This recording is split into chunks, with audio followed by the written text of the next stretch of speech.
जो ड्राइवर था कोरोमंडल का, उससे बात की, उससे पर्सनली बात की। वो उस समय होश में था।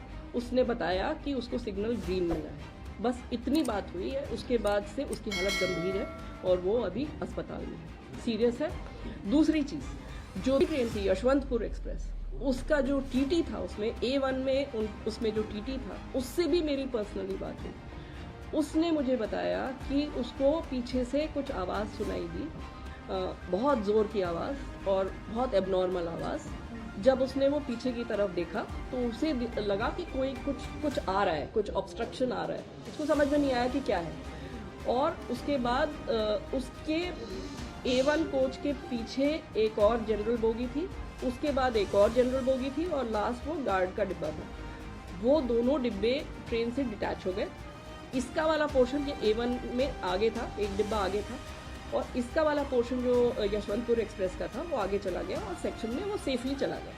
लेकिन इसके पीछे ये जो दो डिब्बे हिट हुए, जिसकी उसको आवाज़ सुनाई दी और उसको समझ में नहीं आया कि क्या हो रहा है, वो डिब्बे पटरी से फिक गए। सो ये है एक टीटी से जानकारी, first hand information that I have. So that is what happened to the Yesvantpur.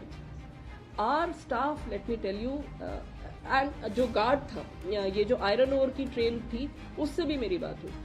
वो it is providential that his life was saved, क्योंकि रेलवे का नियम है कि अगर कोई भी मालगाड़ी कहीं पे खड़ी है थोड़ी देर के लिए, तो उसका गार्ड, उसका ड्राइवर, उनकी जिम्मेदारी है कि ये गाड़ी सेफ है। तो वो लोग उतर के उस गाड़ी की जांच करते हैं। तो वो जो है गार्ड उस समय उतरा हुआ था और वो उतर के ट्रेन की जांच कर रहा था। उतने में ये हादसा हुआ और ये इंजन और ये सारी चीजें उसकी जो ब्रेक वैन है जिसमें गार्ड चलता है, उसको क्रश करके उसके ऊपर से इंजन गया है। अगर वो उसके अंदर होता तो उसके बचने का कोई सवाल नहीं था। बट ये ईश्वर की कृपा है कि वो उतरा हुआ था, अपनी ड्यूटी कर रहा था और वो